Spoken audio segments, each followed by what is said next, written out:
Daniela Braga. Eu sou venezuelana, estou no Brasil faz 12 anos. Eu vim para fazer residência em cirurgia bucomaxilofacial aqui e acabei ficando. Eu hoje sou mãe da Giovana, que está com... semana que vem ela faz 3 meses. Esposa do Diego. Eu fiz minha formação como dentista. Eu me formei na Venezuela para conseguir desenvolver, né, dentista aqui no Brasil. Eu fiz uma revalidação que foi na Federal de Santa Maria, lá no Rio Grande do Sul. Isso durante a minha residência em cirurgia bucomaxilofacial, qual a doutora Thalita, ela foi a minha preceptora, né, no Hospital Vila Nova Cachoeirinha, em São Paulo. Hoje eu moro em São José dos Campos, onde eu tenho meu consultório particular, que é o Ateliê Bucomaxilo, onde tem várias dentistas mulheres, somos 4. Também trabalho uma equipe com outro bucomaxilo, que é o Dr. Alexandro. Também sou professora da Faculdade de Santo Antônio, em Caçapava, professora na área de anatomia de cabeça e pescoço. E eu atuo em vários hospitais articulares, fazendo os procedimentos de cirurgia ortognática, cirurgia da TM, mais que tudo, né, que são cirurgias eletivas. E eu estou amando ficar no Brasil. E é isso, gente. Em relação à pós-graduação, né, eu fiz mestrado e doutorado na Unesp. Eu sou mestre e doutora em biopatologia. Adoro essa parte, a parte de patologia bucal também, que realmente ela soma na área de cirurgia bastante.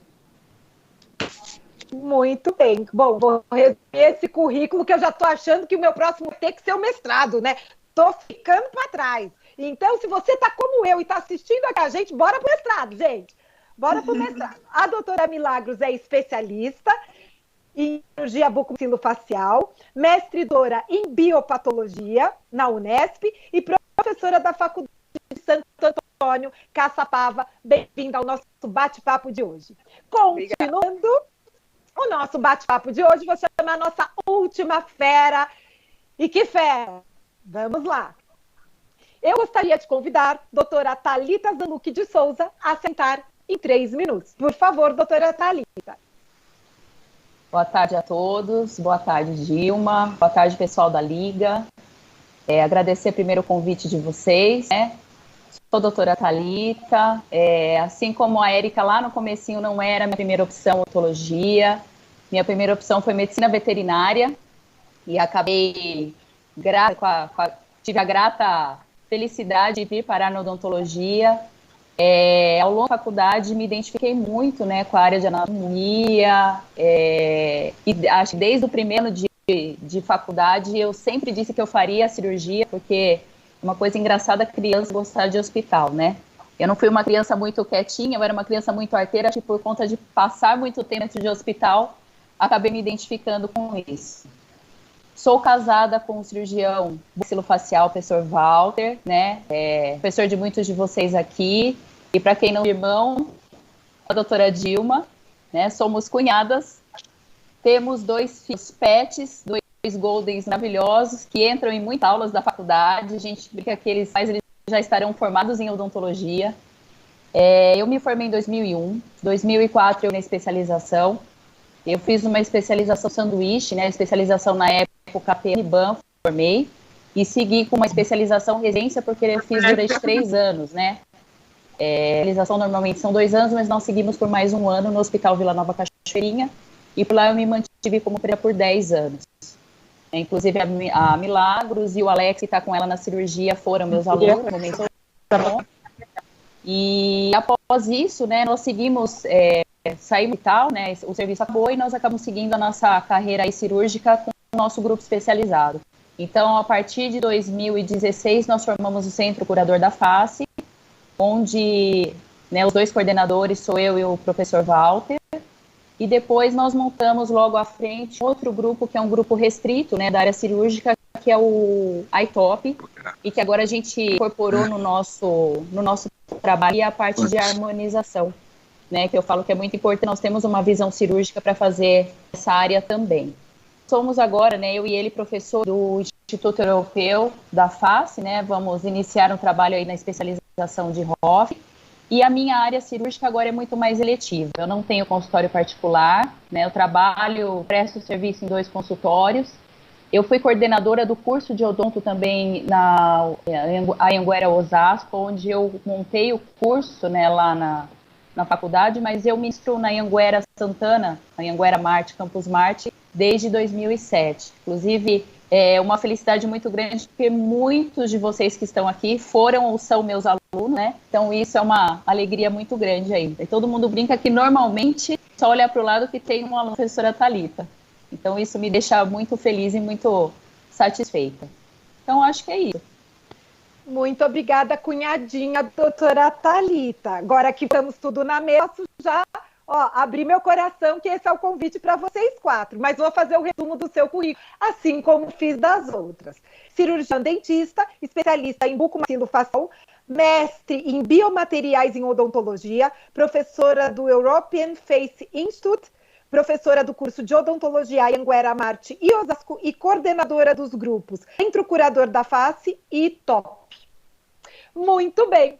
Então, agora que fomos todos apresentados, eu vou dar uma de entrevistadora. Pode ser Fátima Bernardes, mas eu prefiro Maju Coutinho, tá? Pode ser? Então, vamos lá. A gente acabou de falar de formação, né? Qual a formação que vocês tiveram? Vocês contaram um pouquinho para mim. O que eu quero saber de vocês é que formação é muito importante, mas para a gente dar o próximo passo, inspiração é muito mais importante. A pergunta que eu faço para vocês é: qual foi a inspiração de vocês durante a formação? Quais eram as referências? Eram referências masculinas ou femininas? Vocês chegaram a vivenciar inspirações femininas? Vou começar de trás para frente, vou começar com a doutora Thalita respondendo isso.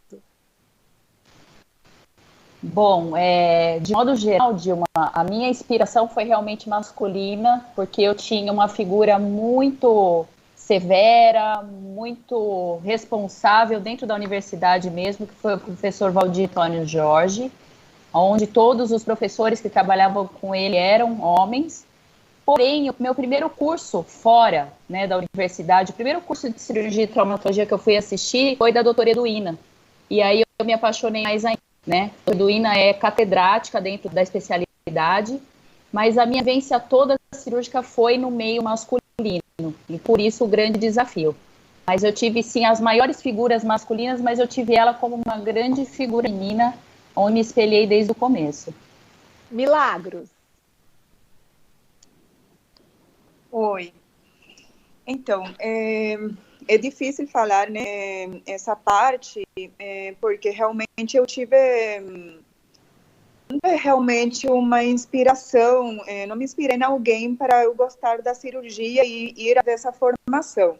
Mas, durante o processo todo, né, que iniciou na Venezuela, eu fiz um internado lá na Venezuela que demorou aproximadamente 1 ano. Lá, eu tinha um professor, o Dr. Henrique Vélez, que ele fez a sua residência, ele é Brasil, e realmente eu segui praticamente os passos dele para chegar até onde eu cheguei hoje, né? Mas a parte acadêmica, a parte da pós-graduação, eu me inspirei nos meus professores da residência, que eles são professores que, além de cirurgiões, eles eram professores também, estavam na época fazendo mestrado, fazendo doutorado, e eu me apaixonei por essa parte também, a parte acadêmica, tanto é que hoje, né, além de ser professora da graduação, eu dou curso também de aperfeiçoamento, né, e de extensão na área de cirurgia bucal, junto com o doutor Alexandro, e eu sou coordenadora também de um curso de harmonização orofacial, junto com a doutora Ana Carol. Já desse ano, o curso de cirurgia está vamos na turma número 11 hoje. Mas aí, não tive uma inspiração específica feminina como tal, não, masculina. Ok. E você, Gláucia? Eu tive algumas inspirações, tanto masculinas quanto femininas. Meu padrasto, que é quem eu considero meu pai, ele é médico, ele é ginecologista obstetra. E desde sempre, ele sempre disse, não importa o que digam, o que façam, se você quer, você pode. Então, quando eu disse que queria ser cirurgiã, ele falou, não importa. Que assim, quem me conhece pessoalmente, eu sou muito pequena. Eu tenho 1,60 m, pequenininha, falo baixo. E eu tinha bem aquela coisa, o estereótipo do que não é um cirurgião. E eu vi que eu era educada demais, pequenininha demais, boazinha demais para ser cirurgiã. Minha mãe, que ela é enfermeira e professora, e ela é enfermeira obstetra também, inclusive os dois trabalham juntos, estão fazendo plantão 60 horas seguidas no mesmo hospital. E ela também sempre me incentivou, você quer? Vá atrás. Na profissão, não vou falar da doutora Edu Rita ou da doutora Edna Buricelli, né, que é do Sul, que foram as bucomaxila aqui no Brasil. E como inspiração direta, feminina, me arri mais. A doutora Bruna Caroline, que hoje é assistente do doutor Daniel Faldo, para mim serviu de inspiração, porque quando todos na residência diziam que eu não tinha perfil, ela falava, não interessa se você tem perfil ou não. Se você quer, você tem capacidade, vai. E consegue. Então, minhas inspirações foram essas. Muito bom. E você, Érica?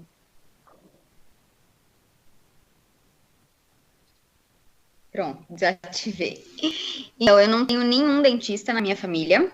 Eu fui a primeira, mas eu tive, sim, duas gerações. Eu sempre me guiei por essas duas pessoas. A primeira, minha tia, ela é médica neurologista, e o meu pai. Então, eu sempre pensei que se eu conseguisse um dia espelho, enxergar um terço que meu pai representava profissionalmente na vida da minha mãe, na vida dos filhos dele, eu estaria feliz e acho que hoje eu já consegui isso. São duas pessoas que eu me espelho bastante, tanto a minha tia, pela força de vontade, duas pessoas que eram pobres, e eles têm uma história de vida muito bonita, né, o meu pai e minha tia. Então, saber que eles foram lá de baixo, eles não tiveram praticamente auxílio nenhum financeiro, nada, e eles estão onde eles estão hoje. Então, as minhas inspirações são eles dois, minha tia e pai.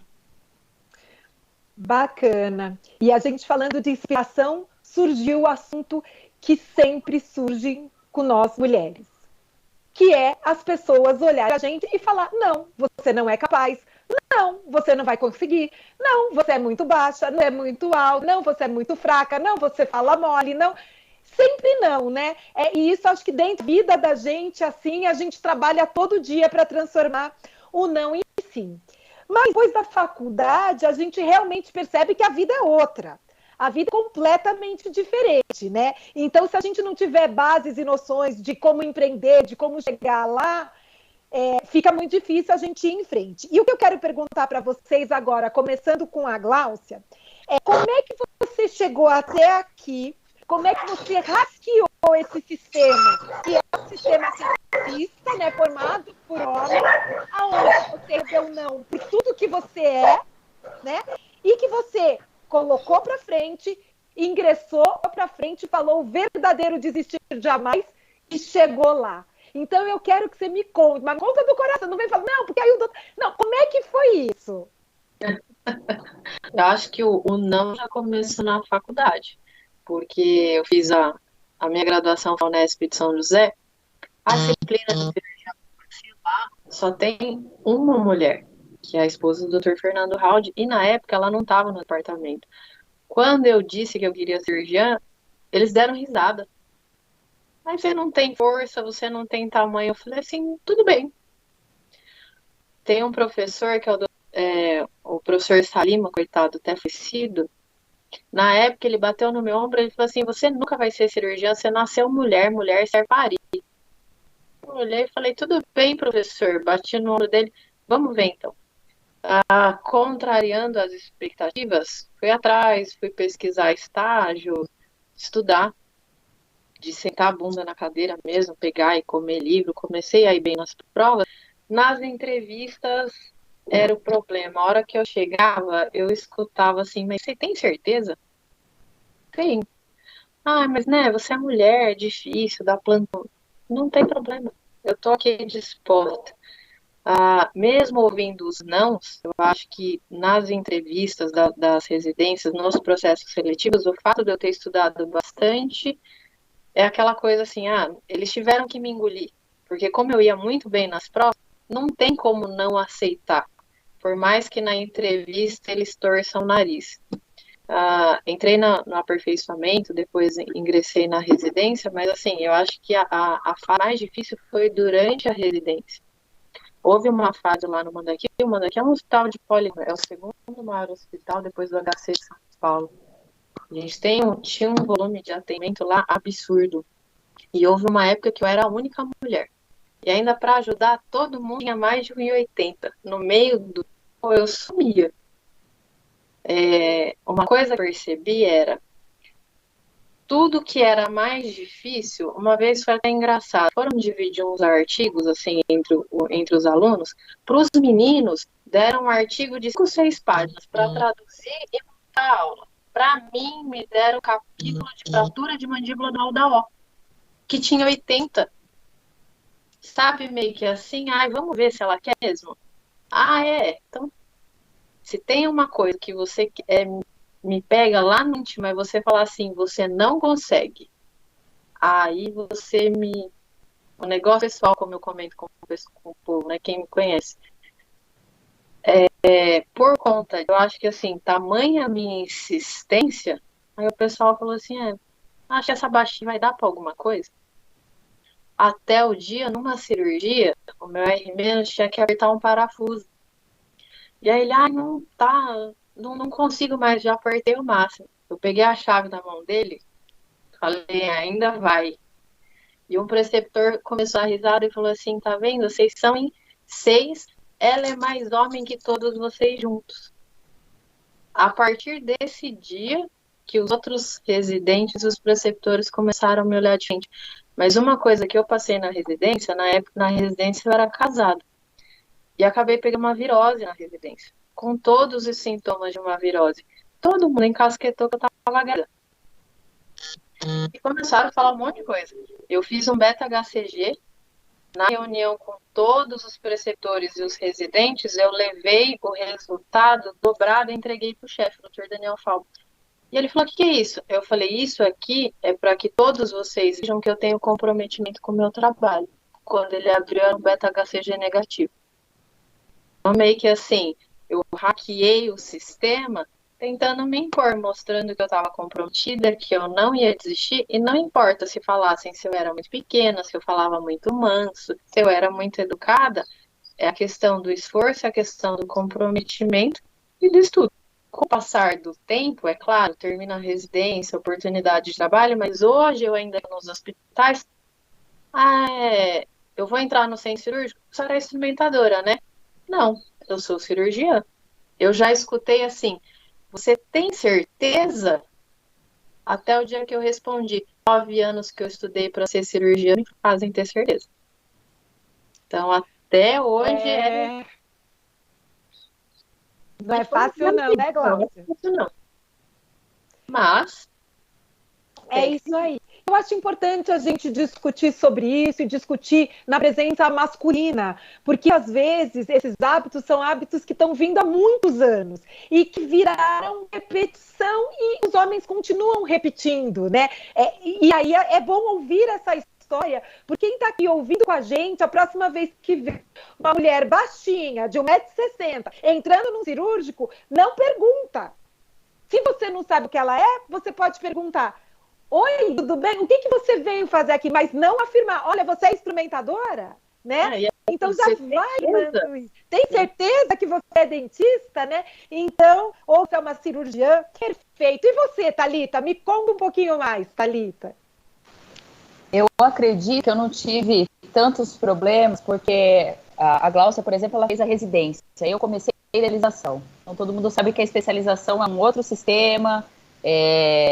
Bom, você sabe que eu sou bem direta, né? É pago, então foi feito, a gente teve entrevistas, mas assim, eu tive muita sorte aí num grupo que, mesmo sendo formado por grande parte de homens, mas já mulheres que faziam parte dessa especialização, quando a gente foi ao hospital, quando nós entramos para fazer todo o trabalho prático em hospital, o primeiro grupo que entrou foi o nosso, né? E quando nós terminamos a especialização e seguimos mais um ano, quem comandava, né, os dias de plantão éramos nós. Então éramos eu e mais 5, éramos eu e mais 4, porque um colega nosso teve que sair.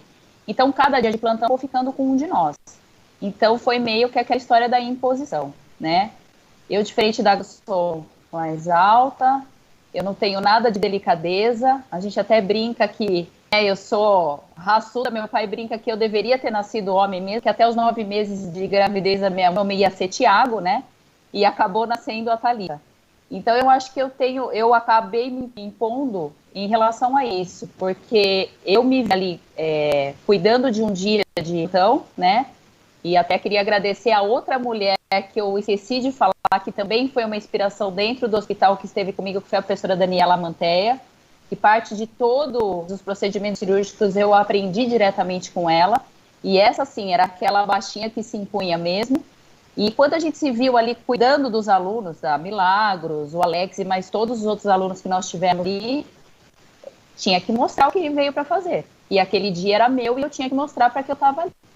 Eu tive mais problemas com a parte da anestesia do hospital de outras mulheres, né, do que com homens. Mas a gente sempre via que tinha um olhar meio, principalmente do pessoal da ortopedia, quando via a mulherada subir para operar.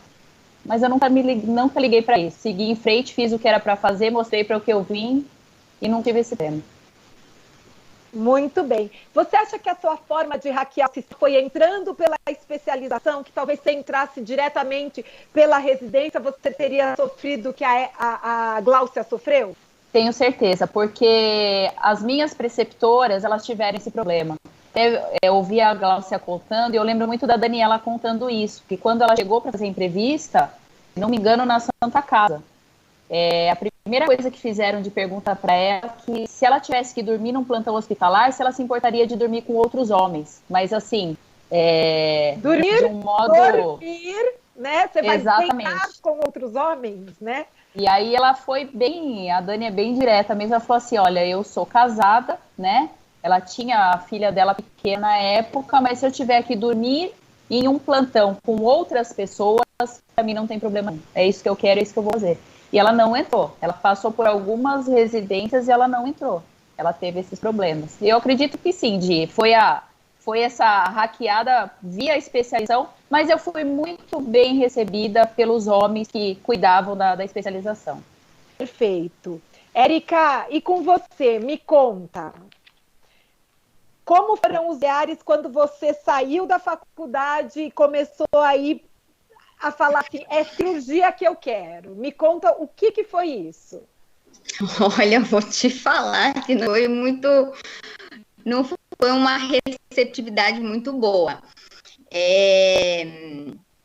Eu conheci uma amiga na época de faculdade, a gente fez um projeto de pesquisa e ela me ajudou com uns livros e eu estudei sozinha. E um professor meu recomendou uma residência na Bahia.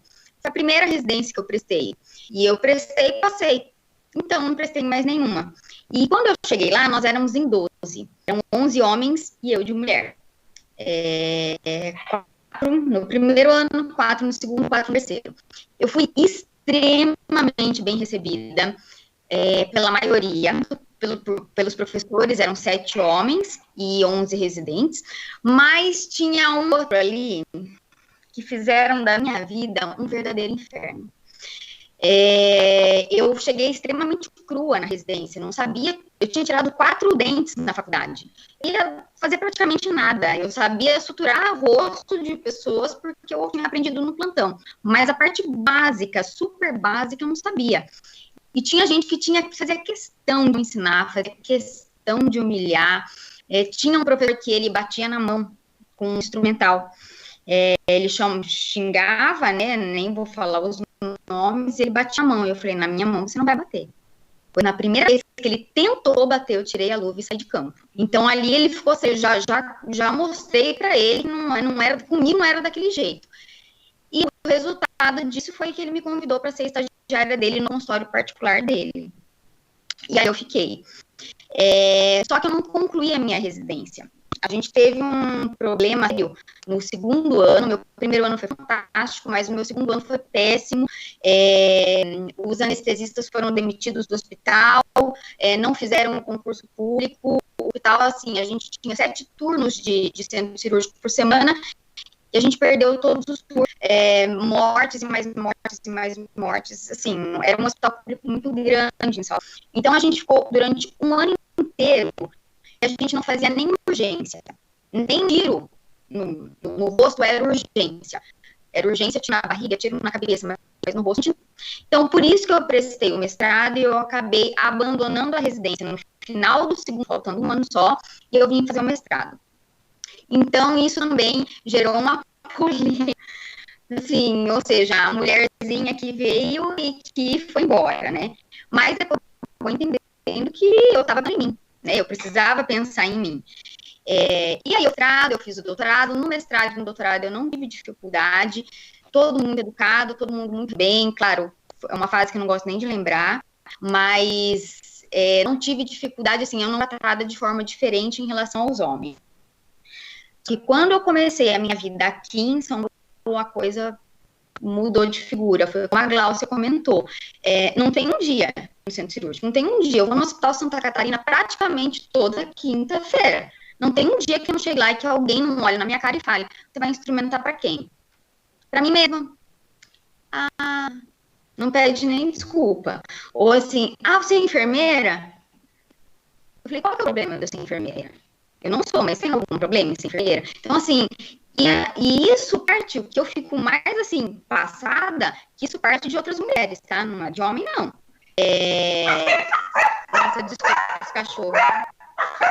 E o que acontece muito também, eu opero que elas estão bravas, os cachorros estão bravos com o pessoal do hospital, que fica... Não, eles já estão latindo, que, assim... Quando você chega brava que te perguntaram isso, que começou a falar, eles já estão latindo. Continua assim. E daí, assim, quando a gente vai, às vezes eu tenho uma equipe de anestesia, né? Mas tem um determinado hospital que ela não pode entrar, então tem que acabar fazendo com a anestesista do hospital. Assim, nenhum anestesista se refere a mim como eu sendo a dona do paciente. Eles não sempre Fernando, doutor, quanto tempo de sala aqui? Quanto tempo de cirurgia? Aí no final da cirurgia, doutor, aqui o recebimento vai ser via hospital ou via reembolso? Aí o Fernando olha, a dona do caso é ela, pergunta pra ela. Então fica aquele climão. Antigamente não que eu me estressava, mas eu me incomodava com aquilo. Assim, qual que é o problema? Porque eu tenho 1,58 m, porque eu sou mulher, porque eu não aparento ter a idade que eu tenho. O que falta? Entendeu? Por que falam com ele e não falam comigo? Só que não muda. Entendeu? Desde 2013, não muda, é a mesma coisa. Então, hoje em dia, eu bato de ombro, entro por um ouvido e sai pelo outro. Mas, infelizmente, eu não vi, assim, apesar de todo esse engajamento feminino nas diversas profissões, eu, honestamente, assim, no meu campo, eu vejo uma grande mudança ao longo dos anos. As mulheres, elas estão crescendo, elas estão querendo força, cada vez mais mulheres na bucomaxilo, mas às vezes a gente continua sendo tratada da mesma forma. Então a gente tem que aprender a lidar com essas adversidades, porque senão a gente doida. Aí, tem dia que a sanidade mental nessa questão de gênero, né, a discriminação que a gente acaba sofrendo deixa a gente realmente... Você fala, gente, eu não tô acreditando que isso de novo comigo, né? Deixa eu falar uma coisa, eu sou noiva, né? Eu moro junto com um cirurgião plástico. E olha que engraçado, cirurgia plástica e cirurgia bucomaxilo, né, tem uma rixazinha, porque procedimento que um faz aqui, que o outro faz ali, que o outro faz a mesma coisa. E tem um chefe do meu marido que sempre perguntou se ele estava com inimigo. Então, assim, ele sempre perguntou, e aí, você tá dormindo com o inimigo ainda? Ele falou, doutor, eu casei com o inimigo até hoje. Então, hoje eu encontro com o doutor Matsunaga nos hospitais. Ô, inimigo, você tá bem? Eu falei, eu tô bem. Então, assim, é uma brincadeira, mas, né? ela não é mais uma brincadeira, né? Acho que a gente tem que evoluir como sociedade, a gente tem que dar o lugar a quem é direito. As mulheres precisaram hackear esse sistema para buscar esse lugar e elas ainda continuam hackeando para se impor e se sustentar nesse lugar. Milagros, com você foi a mesma coisa? Fala. Olha, isso realmente, essa parte de discriminação aqui no Brasil, para mim foi super tranquilo. Tanto é que quando eu fiz aqui a residência e a especialização em cirurgia bucomaxilo. E tinha várias professoras dentro da residência, na especialização, a doutora Thalita, a doutora Daniela, a doutora, nossa, eu esqueci, Thalita, me lembra dos nomes? Ana Paula, tinha a Patrícia. A Patrícia ela não chegou a ser minha professora. Então, aqui no Brasil foi bem tranquilo, assim, mas foi mais na Venezuela, assim mesmo. Quando eu quis entrar na residência lá na Venezuela, primeiramente lá você tinha que fazer um internado, ver se você realmente era apta, né para essa área, né, da cirurgia. Tanto em entrevista para o internado, já me falavam assim, você não é daquelas mulheres não que fica em DTPM, fica com dor menstrual e não faz mais nada no dia inteiro? E eu, não sou assim não, eu tenho minhas dores menstruais, mas não deixo de fazer minhas coisas por conta de que estou menstruando. Aí não vai ficar grávida no meio? E eu não vou ficar grávida no meio de tudo, né? Tanto é que eu entrei no internado, né, e eles até me avisaram assim, olha, na residência só tinha vaga para 4 pessoas, e eles já tiram, são 4 homens, você tem que ser 3 vezes melhor que aquele homem que repetiu o internado umas 3 vezes para você entrar. Não, isso aqui é te coragem, né? Eu vou agora bater um papinho com você e vou te encorajar, né? Então, se você não for 3 vezes melhor que o cara que ficou 3 anos para entrar, você já não vai entrar. É isso. Foi isso que aconteceu. Exatamente. Foi isso, mais ou menos. E realmente, no internado, a gente era tratado meio que diferente. Tínhamos 3 mulheres que estavam no internado, eram 2 grupos. E as mulheres éramos tratadas diferentes. Éramos maltratados pelos residentes, na verdade.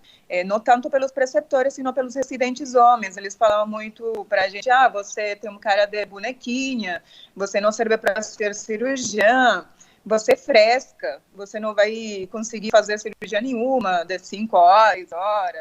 Você não vai aguentar jogar umas coisas na nossa cara, assim que eu fosse uma burra, você não sei o quê. Tipo, não éramos bem tratadas lá.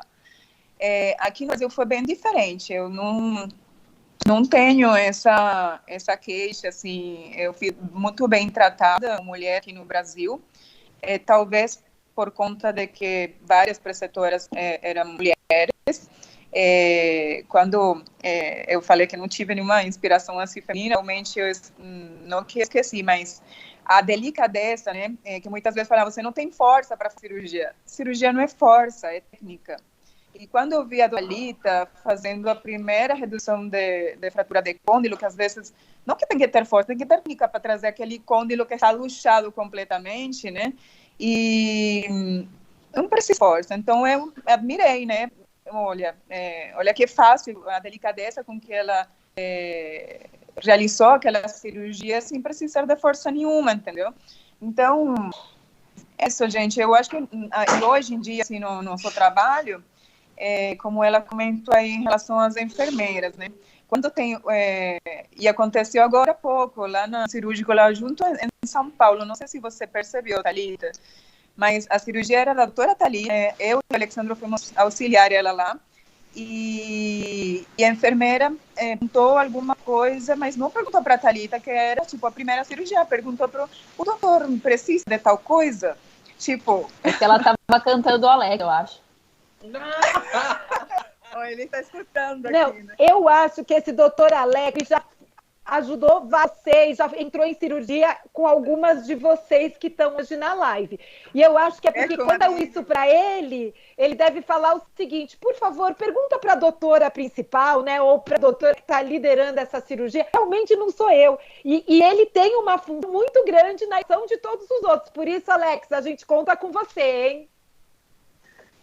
Estou fazendo a pressão aqui, dá licença. O curioso de ver vocês aí nessa live bacana, eu tive uma professora de cirurgia na graduação, que chama a doutora Laura, que ela foi minha instrutora, porque ela fazia o siso com delicadeza, ela usava uma técnica, e tinha um professor-chefe, que era o Picossi, que era famoso e tal, mas o cara era estressado, jogava as coisas na parede, xingava. Eu falei, gente, eu sempre chamava ela para me ensinar, eu não chamava ele. E eu tenho a satisfação de trabalhar há anos com mulheres. Eu trabalhei com a Thalita, ela tem a minha formação, com os colegas, com a Mili. Então, eu aprendo demais com elas. E eu não tenho problema nenhum, eu até prefiro, entendeu? Do que trabalhar com um homem que fica aquela disputa, sou melhor que você, eu não sou não sei o que e tal. Eu falei, não, o melhor tem que ser o paciente. O paciente tem que sair bem. E eu gosto demais de trabalhar com elas, porque a gente está sempre aprendendo um com o outro, sempre participando. Então, assim, ela traz coisas novas para, você viu isso, tal, eu vou dar uma palestra ou vou para outro lugar. Eu falo, olha, eu vi nos Estados Unidos, tal, a gente pode aplicar aqui. Então a gente soma muito, né? Então, eu falei para ela, você se ferrou, entendeu? O seu marido, a sua filha, tal, vou esperar que você até ficar velhinho. Muito bom, Alex. Eu queria que todos os homens, na verdade, tivessem esse pensamento, porque para a gente construir um mundo melhor, vai ter que pensar diferente. A pergunta que eu faço para os homens que estão assistindo você nascer pensando assim: eu estou disposto a perder alguma coisa para construir um mundo melhor? E eu acho que a gente tem que estar disposto a. Porque é tão pouco que a gente vai perder, mas é tão maior o que a gente ganhar. Bom, a gente falou sobre várias coisas hoje, tá uma delícia. Estamos aqui caminhando quase para o finalzinho, mas a gente ainda tem mais um tempinho. E eu queria voltar com a doutora Milagros, porque é que tem filho. E a pergunta que eu quero fazer, porque normalmente quando olham as mulheres, você vai engravidar, isso trouxe a Gláucia trouxe, você vai menstruar, isso trouxe a Érica. Então, menstruar hoje já é opcional, tá, gente? Eu não menstruei minha vida inteira por opção. Então, eu acho que, assim, a gente tem que aprender como as mulheres estão muito à frente, né, desse ponto de, será que menstrua, será que não menstrua? E isso é o melhor da vida, né? E falar menstruar, gente, também não é palavrão, porque durante muito tempo, assim, eu não quero ver minha filha que tem 7 anos com vergonha de entrar na farmácia para buscar um absorvente, né? E querer, eu também quero... Eu ficava com vergonha de pedir um absorvente, uma coisa assim na farmácia. Pois é, que é vergonha de ser mulher. No final é isso, porque o que nos diferencia, né, é menstruar, né? A gente só menstrua porque o nosso aparelho reprodutor é diferente, então tudo vai ficando diferente. Bom, Milagros, como é conciliar a vida particular e a vida profissional? Muitas vezes no início as pessoas falam assim, olha, odontologia é uma profissão que dá para você trabalhar só meio período, ou seja, é uma coisa que aí você volta para casa, o filho fica cuidando dos filhos, tá? Como é conciliar? Vocês que são mulheres empreendedoras, que têm os próprios negócios, né, que estão à frente aí de equipes de cirurgia, com a vida profissional e a vida particular. Começando com você, Milagros. Então, faz aproximadamente 3 meses que sou mãe. Realmente é um trabalho muito grande, né? É bem difícil, não é fácil. Eu, após 15 dias de uma cesárea, eu dei um curso no final de semana de harmonização facial, que foi das 9 da manhã até as 9 da noite, dos 2 dias seguidos. E eu fui muito criticada por isso, né? Abandonou a bebê, não sei o quê. Não abandonei, não. Ela tá com o pai, né? E ele levou minha filha até o local para ela amamentar, e tudo certinho. Eu consegui conciliar isso. E eu lembro que eu tinha uma cirurgia com a Thalita também, bem nesse mês que a Giovana nasceu. Aí, deixa eu ver que veio muita gente para esse lugar aqui. Aí, justamente nesse momento que a Giovana ela nasceu, eu tinha uma cirurgia no final do mês com a Thalita. Ela me perguntou, você vai conseguir? Eu sigo assim, já estou andando na praça com ela, tudo certinho. Mas assim, não é fácil, né? Mas consigo. Hoje eu agendando, o Alexandre ali bem flexível também, tipo, quando temos as cirurgias, ele marca nos dias que realmente o pai da Giovana, ele consegue ficar com ela. Realmente não está sendo, não é tão fácil, mas também não é impossível, né? Então, meu marido fala que eu sou uma guerreira, né? Que consigo conciliar com ser mãe, com ser esposa e com ser cirurgiã.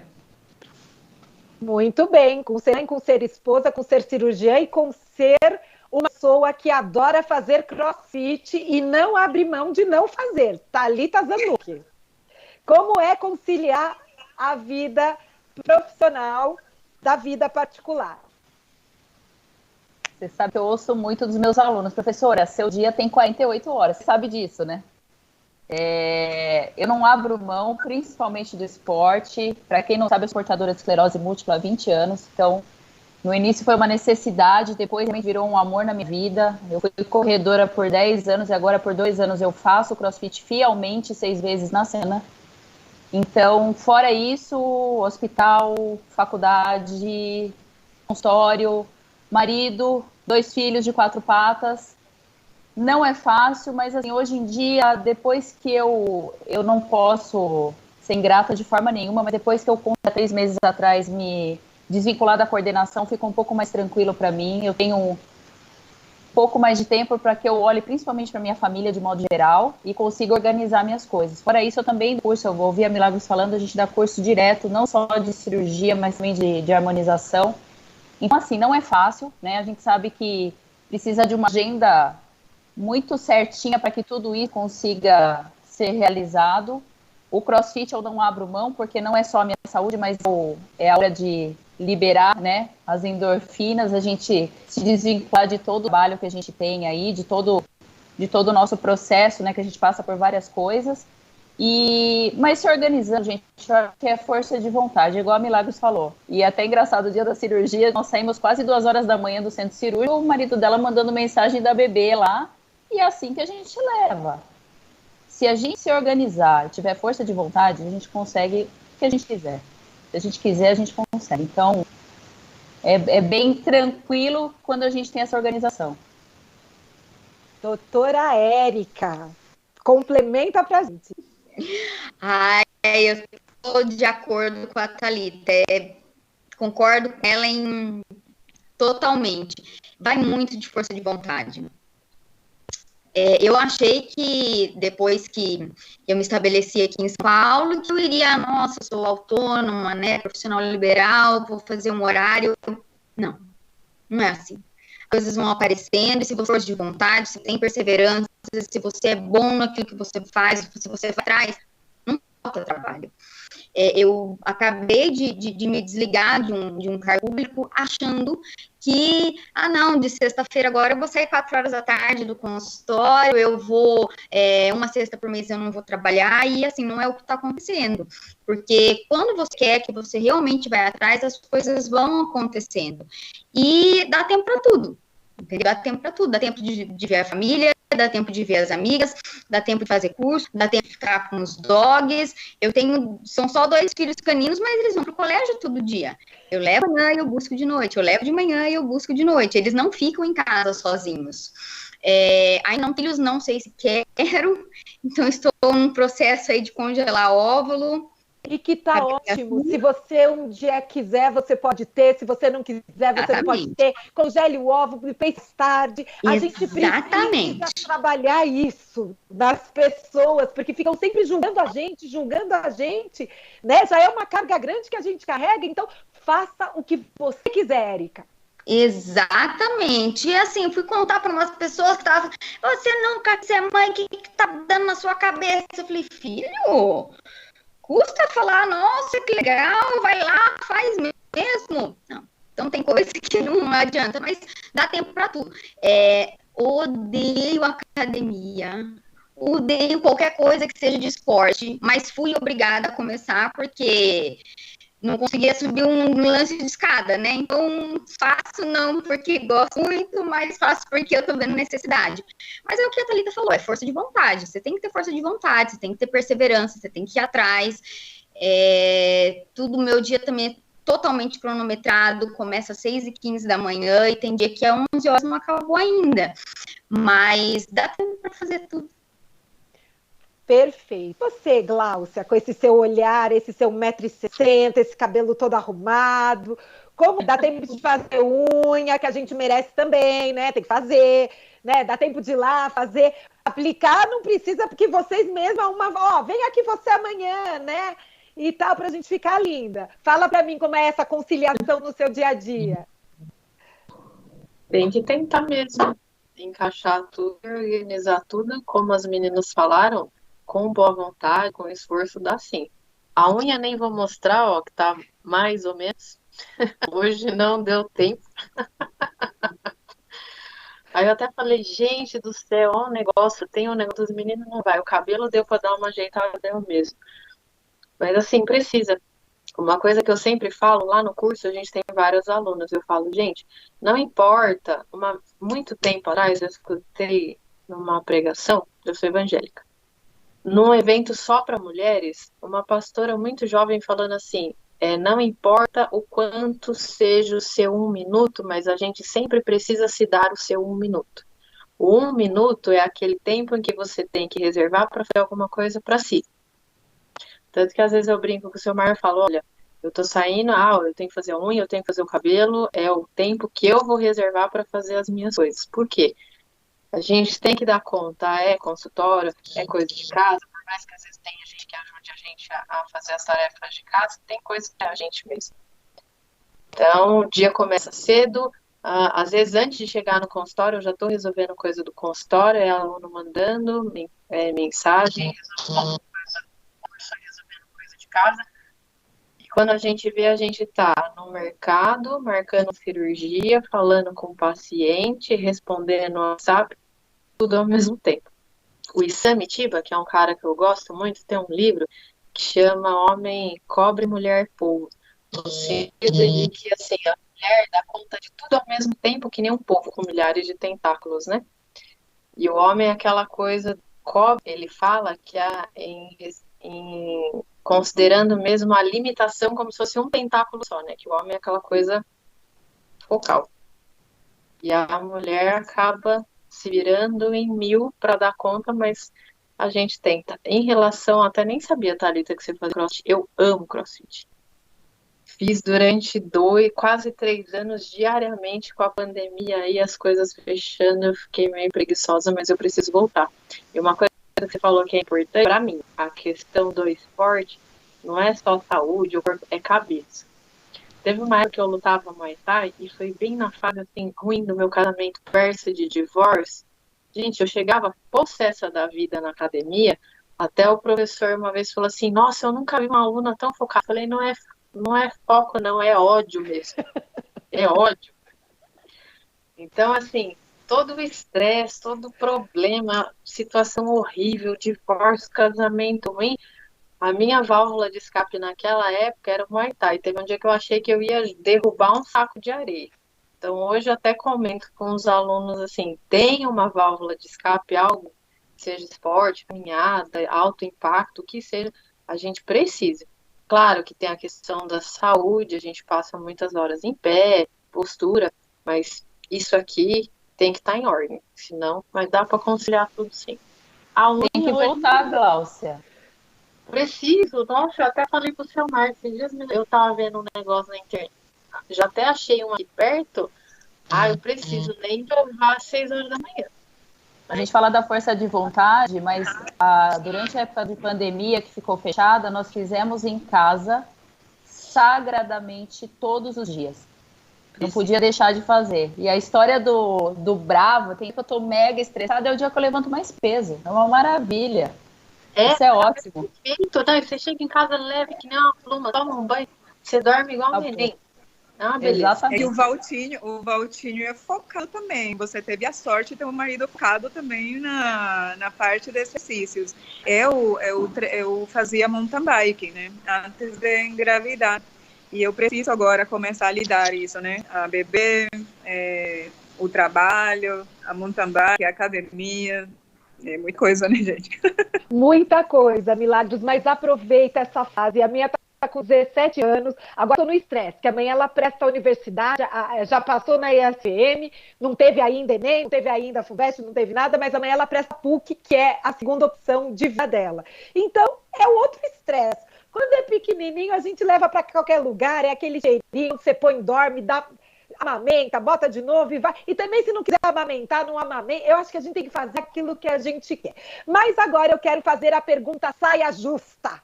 Posso? Bom, gente, é o seguinte. Vocês são mulheres de destaque na profissão de vocês. E isso, conforme você cresce, você vai tendo um lado social, que é o lado do ativismo social, cada vez mais claro na sua vida. De ativismo social, quando eu entrei na associação, eu entrei muito por isso, porque eu comecei a reclamar que não mudava. Não, a associação nada muda, é sempre o mesmo corpo de júri. Então eu reclamava muito. E uma pessoa virou para mim e falou assim, dá para parar de reclamar, ir lá na associação e fazer? E eu resolvi fazer isso num determinado momento da minha vida. Hoje sou conselheira da associação. E aí, tudo aquilo que eu reclamava, porque nós mulheres ficamos aqui, nanana. Quando eu fui para o conselho, ou seja, quando você está na cabeça da instituição, você vê que você tem o poder de mudança. Então, como exemplo, a gente acabou de abrir um festival, né, de premiação, e o festival precisou ter 50% de jurados homens, 50% de jurados mulheres e, no mínimo, 10% de jurados negros, para a gente falar de diversidade e inclusão. E isso estava no regulamento. Isso nunca existiu. Sempre eram 80% de homens e 20% de mulheres. E aí, quando você está na cabeça, você tem o poder de mudar. Eu quero saber de vocês.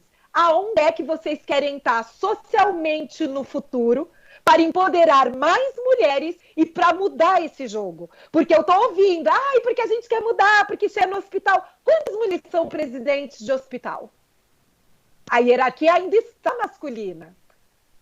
Porque a hora que você chega lá, você tem o poder de mudar. Então a pergunta que eu faço para vocês é, aonde socialmente vocês querem estar para mudar esse jogo? Vamos começar com a doutora Érica. Voltei lá para o início. Nossa, que pergunta difícil. Não sei o que responder. A Dilma, assim, onde eu quero estar? Eu acho que não é nem onde eu quero estar, é como eu quero estar. Eu quero estar realizada. Hoje eu sou realizada profissionalmente, eu sou realizada na minha família, com os meus amigos, mas eu quero, no futuro, estar mais realizada ainda, eu quero estar mais feliz ainda do que eu estou hoje. Muito bem. Doutora Gláucia.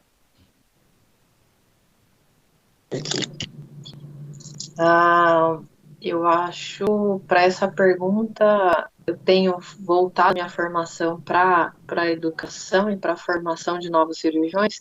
Eu quero continuar a formar novos cirurgiões e principalmente formar novas cirurgiões mulheres. Tá?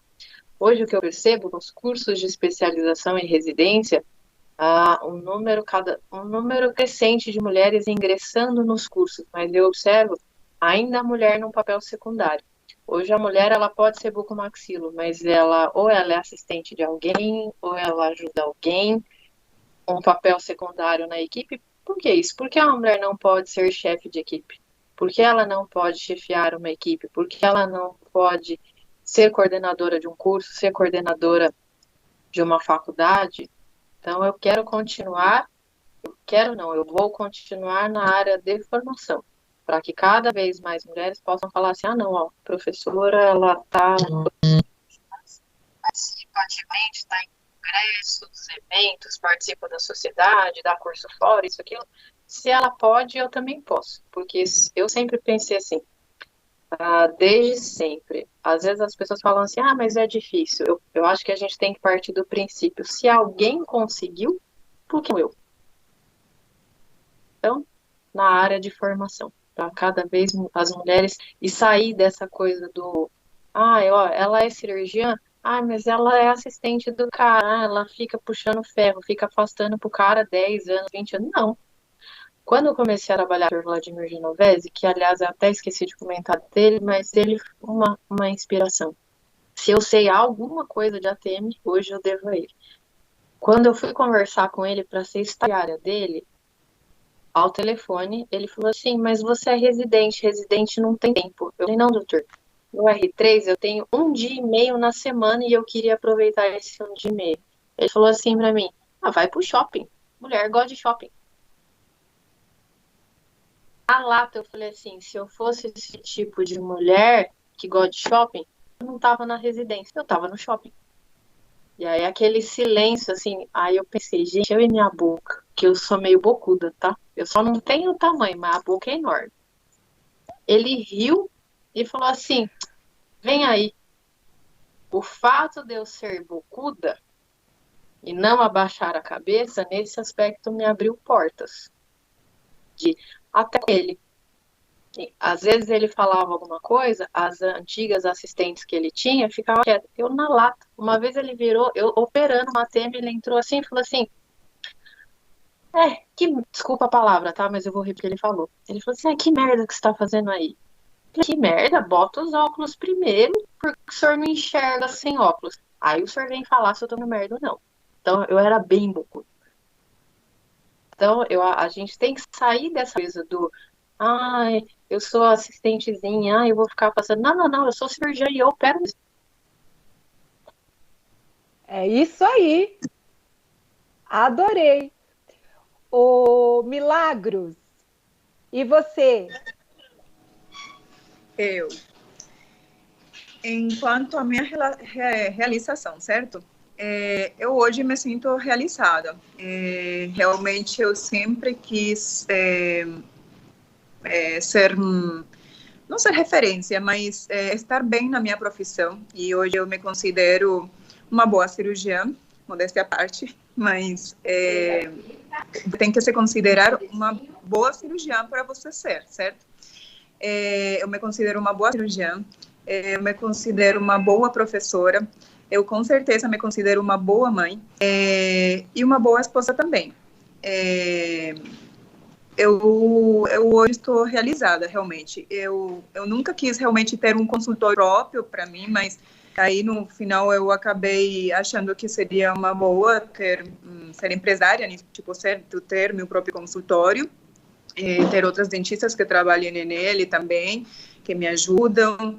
E hoje eu tenho isso. Realmente eu iniciei com esse consultório no início desse ano, né, com a pandemia, e realmente ele está funcionando como tal faz uns 2 ou 3 meses, né, que com a pandemia não foi fácil, né, a gente dar início nele. E ele é um consultório, uma clínica alugada, né? Todos os equipamentos são meus, mas o local é alugado. Hoje eu já comprei um outro local e eu vou mudar para esse outro local que vai ser meu, né? E eu cada dia estou crescendo mais e acho que isso que a gente tem que fazer. Ir atrás das coisas que a gente quer, nunca falar que a gente não pode, a gente tem que arriscar para a gente conseguir o que a gente deseja.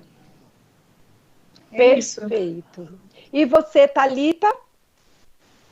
Bom, em relação à opção também extremamente realizada, eu vou até fazer das palavras da Gláucia a minha, porque eu leciono há 13 anos, né, então eu acho que não tem ganho maior do que novos cirurgiões. O nosso grande, eu acho que a pitadinha final que falta ali para que a gente tenha a realização plena. É um projeto que a gente tem agora para uma nova especialização, mas num formato residência, uma especialização em formato residência, que é para que o aluno realmente aprenda o que é um hospital, né? A gente vê muitas residências hoje em dia muitas especialistas que hoje em dia só mostram a parte de cirurgia ortognática. Eu acho que o aluno tem que ter o trauma, né? Ele tem que ter a vivência hospitalar. Sem isso, ele não aprende anatomia e ele não vai aprender o final de tudo que realmente é a cirurgia ortognática. Então, eu acho que eu quero estar, né, lá à frente com essa especialização caminhando, formando novos cirurgiões, novas cirurgiãs, né? Porque eu sei, a Milagros é fruto disso, né? Quando ela fala que ela se coloca como uma excelente profissional, eu tenho certeza disso. Porque eu sei que veio daqui o quanto ela se empenhou para isso. Eu sei a excelente profissional que ela se tornou, assim como o Alex, que é homem, assim como muitos da sala. Eu sei que a doutora Daiane aqui também tem alguns alunos nossos da especialização aqui também. Então, na verdade, para que eu me sinta totalmente realizada, muito mais do que sou, é a gente conseguir desenvolver esse projeto aí da especialização para continuar ensinando, né, para os que vêm aí, porque a gente precisa, né, a gente ficando velho e precisamos de novas carinhas aí que sejam competentes, assim como nós estamos tentando ser. Hoje eu queria só puxar um gancho em relação a, você perguntou de mãe, né, você sabe disso, mas eu queria falar que uma das discriminações que eu recebo muito é em relação a não querer ser mãe, né? A Gláucia pensa, né, em ser mãe, a Érica, a Milagro já é mãe. Eu acho que é uma coisa muito sagrada ser mãe, eu acho que não é uma coisa fácil, né? Mas é uma opção que eu tive e tenho aí, né, desde sempre na minha vida, eu e meu marido. E às vezes quando eu falo, vocês não têm filhos? Não, são casados há quantos anos? Há 13 anos. Nossa, mas vocês não querem ter filho? Você tem algum problema? Falei, não, o meu problema é não querer ser mãe, não quero ser mãe. E às vezes eu ouço, mas para você ser uma mulher totalmente completa, você precisa ser mãe. Então, isso eu ouço muito. E isso é uma coisa que realmente me incomoda. Então, acho que nós temos, assim como somos mulheres guerreiras, temos o direito de escolher o que nós queremos. Nossa, isso foi para fechar com chave de ouro esse bate-papo, porque é aquilo sempre que eu falo, nós somos mulheres, somos guerreiras e podemos ser o que queremos. Quem quer ter filho que tenha, quem não quer que tenha, nós temos o que a gente fala é a vontade de fazer aquilo que nos quer, o que cada uma de nós quer. Gente, foi uma delícia eu ficaria o dia inteiro batendo papo aqui com vocês, mas eu acho que é muito importante que nesses bate-papos a gente tenha muitos homens entendendo o lado das mulheres, porque eles poderão se tornar melhores maridos, melhores companheiros, melhores namoridos, entendendo tudo que a gente passa. Hoje a gente não tocou num tema que fica para uma próxima vez. Eu acho que tem que ter uma próxima rodada com vocês quatro. Já faço aqui o convite, pode me chamar, que foi a questão do assédio sexual nesses ambientes. A gente não falou sobre isso hoje, mas o tema tá quente com Dani Calabresa e Rede Globo. Tá vendo? Eu e Maju já nos falamos hoje e o tema tá quente. Mas vai ficar para uma outra oportunidade para a gente falar depois de violência. Aí a gente bate isso porque eu acho que a gente não pode fugir desse tema. Então, gente, o que a gente aprendeu hoje? Respeitar a vontade do outro, entender porque ser mulher não nos limita, que a gente, sendo mulher, pode escolher tudo. Agora, uma das coisas que eu queria só comentar com vocês, se eu tivesse feito a mesma pergunta para os homens do que socialmente eles querem ser e apresentar... Eu sou um puta cirurgião, eu quero ser o presidente do Einstein, eu vou ser o presidente...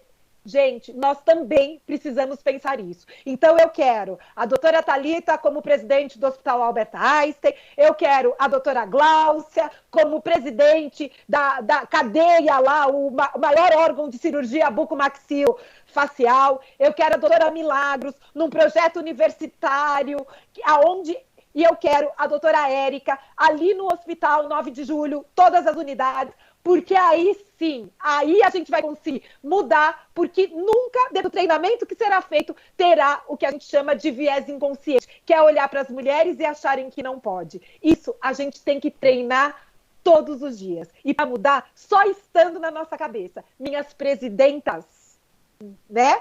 Muito obrigada. O papo hoje foi... Oi! Temos umas pertinhas no chat. Opa, deixa eu ler, nem sabia! Peraí. Coloquei no nosso grupo. Coloquei no grupo. No grupo aqui no celular?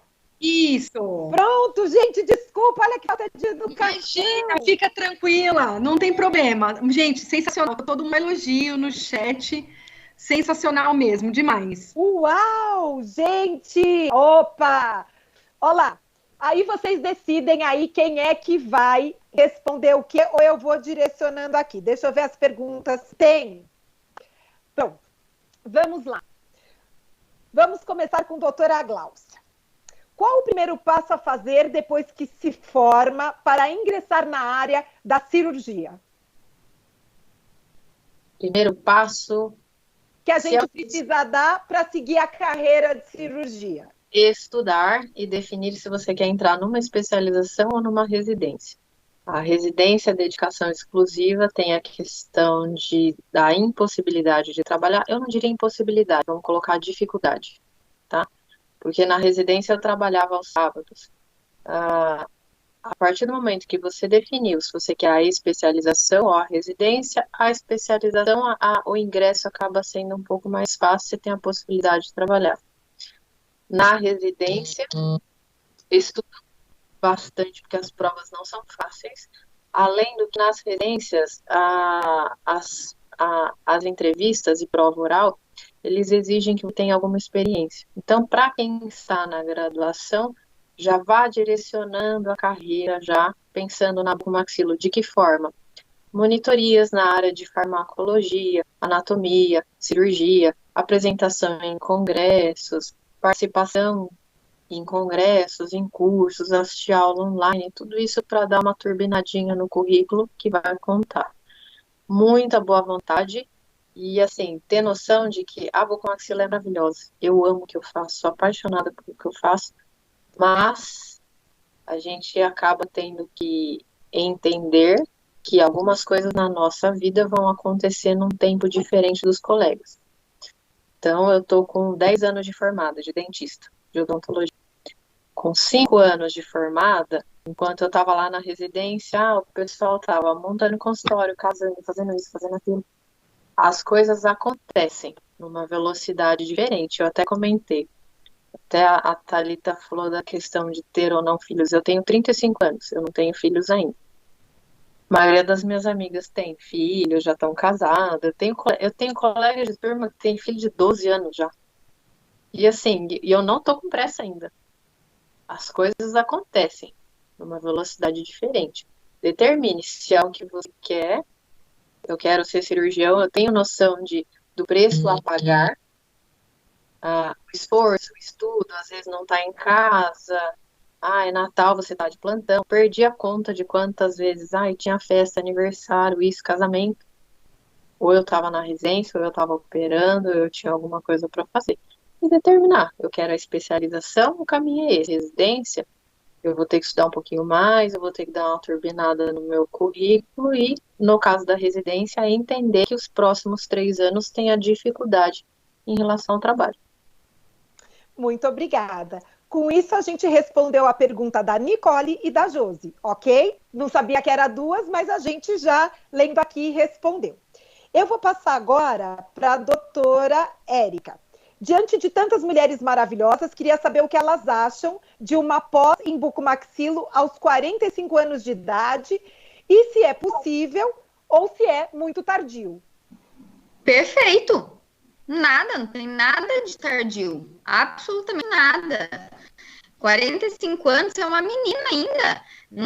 Se você tem força de vontade, se você tem garra, se você tem determinação, se é isso que você quer, como a Gláucia falou, você vai ter que pagar um preço, mas você vai pagar o preço que eu paguei, que ela pagou. Porque se eu consigo, por que você não consegue? Entendeu? Eu tenho 38 anos hoje, mas eu faria tudo de novo. Com 40, com 42, as possibilidades são imensas. Ainda mais se você mora em São Paulo.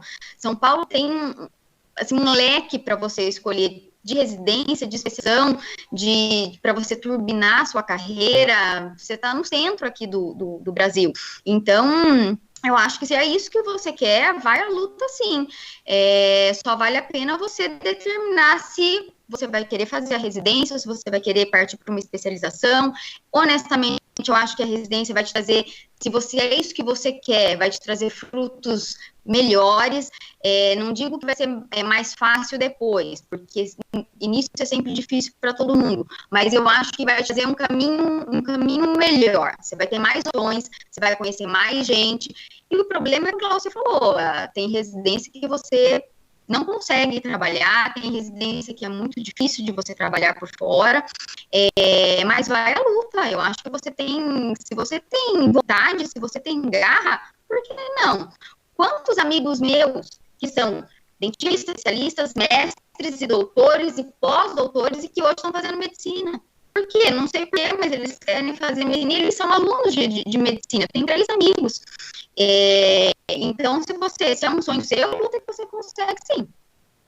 Tá aí para você, Alessandra, mas quero fazer uma vírgula antes da Tata responder, porque eu quero registrar a presença de um ex-professor meu, professor Universo, mundo! Que saudade de você, professor Universo, que está aqui hoje e que não me deixa mentir. Cris Odontologia, professor Universo, um beijo para você. Bom, tá ali. Tem uma pergunta aqui do Luiz Augusto, e adorei que os homens também estão fazendo pergunta para você, Thalita, que quer dizer o seguinte: há um preconceito por conta da escolha de não ser mãe? Já vi as pessoas julgando essa escolha, culpando a profissão como se trabalhos que delegam-se muito tempo fossem incompatíveis com mulheres não dar tempo de mãe. Como ser mãe fosse uma obrigação feminina, infelizmente. Eita, esse assunto já aconteceu na nossa live. Diz aí para mim o que acha de tudo isso. Dilma, eu acho que assim, quando é o que eu falei, né? Eu acho que isso é uma opção de cada um, né? Ter ou não ter filho, mas eu já ouvi de colegas minhas dizendo: ai, eu acho que não tem filho porque você trabalha demais. Falei: eu acho que você devia cuidar da sua vida, porque a minha cuido eu não quero ter filho. Mas você é realizada só de trabalhar 24 dias, que é o que todo mundo fala? Sou extremamente realizada com isso. Um filho, é o que eu falei, eu acredito que ser mãe é uma coisa muito sagrada mesmo, é uma coisa de outro mundo, não é fácil, né? Eu acompanhei a Heleninha desde o começo, eu sei o quanto você vive entre nós nesse meio de muito trabalho, né? A gente sabe que nada disso é muito fácil, mas é uma opção, né? Se eu quisesse ter um filho, eu tenho certeza que dentro dessa minha agenda eu conseguiria ter um filho. Mas isso é uma opção de vida, né? Mas o seu marido, ele não quer ter filho também? Não, ele não quer, gente. Ele não quer, isso é uma certeza que nós temos. E o que me satisfaz e me mantém é a minha profissão. Eu já ouvi da minha mãe, né? Minha mãe fala que hoje em dia não mais, mas disse que eu sou uma pessoa extremamente egoísta porque eu não dei um neto para ela. Eu falei: mas você tem 2 loirinhos aqui em casa, que são os nossos filhos de 4 patas, né? Hoje ela entende, mas isso foi muito difícil no começo. Então é isso, gente. Se esconder atrás da profissão de não ter tempo, né? Eu não tenho filho porque não tenho tempo, não existe. Para mim, pelo menos, isso não existe. Não tenho porque não quero. Não porque eu não tenho tempo. Olá, Luiz Augusto Rodrigues. Não tenho porque não quero e não porque não tenho tempo. Milagros, o Luiz também deixou uma pergunta que eu acho que você pode resolver. Por acaso, você já passou algum caso de preconceito na questão de gênero, né? Por exemplo, a pessoa chegou, quem estava atendendo era você, uma mulher, e aí ele quis ir buscar uma segunda opinião, ou falou que não ia ser atendido, levantou e foi embora. Já aconteceu com você, Milagros?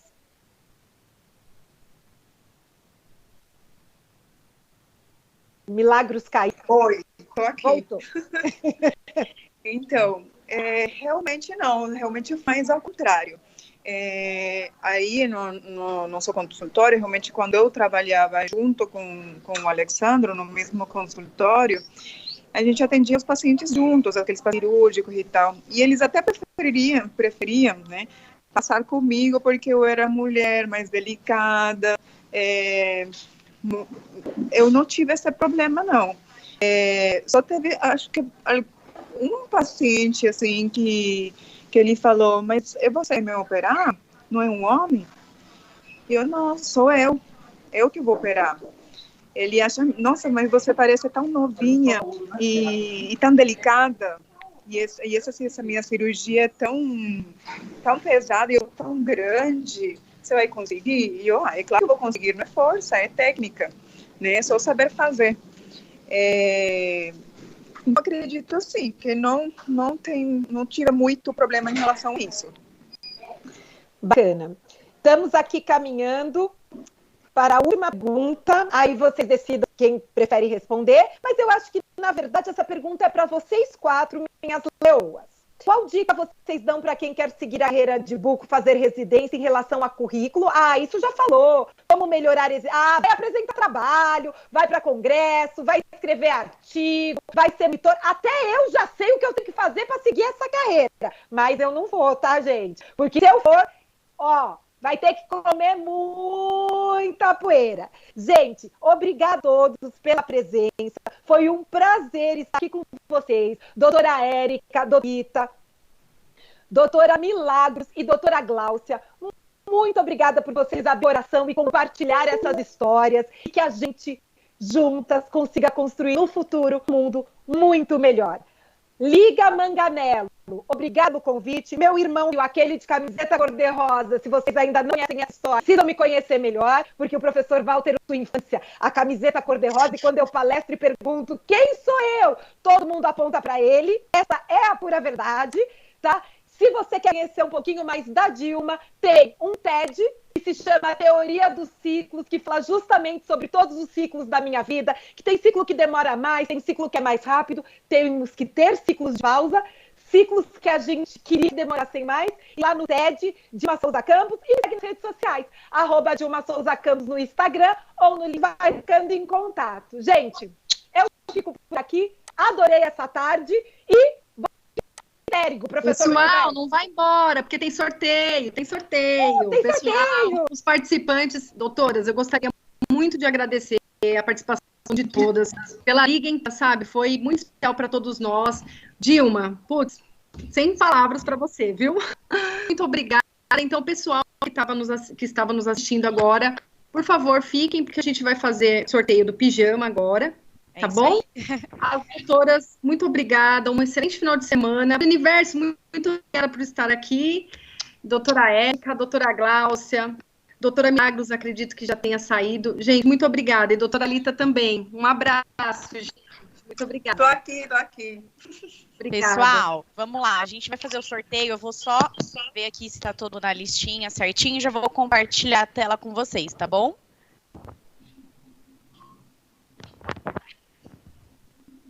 Então, vamos lá. Deixa eu ver se aparece aqui para vocês.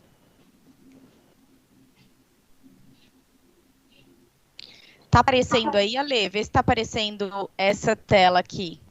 Não, Carol, não tá aparecendo. Não, ainda não? Não. Peraí. Calma aí. Acho que é porque agora tá indo. Calma aí.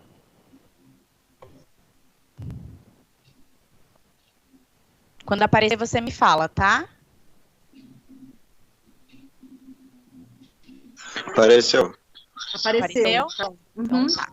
Então vamos, deixa eu só pegar aqui só para recapitular, pessoal, para participar do sorteio tinha que estar seguindo as regras. Quais eram? Seguir, né, no Instagram a Liga Manganello, seguir a Anitta Uniformes, marcar 2 amigos nos comentários e preencher essa lista de presença que eu enviei aqui no chat, tá? E, lógico, compartilhar nos stories aí. Se a conta for privada, enviar um print via direct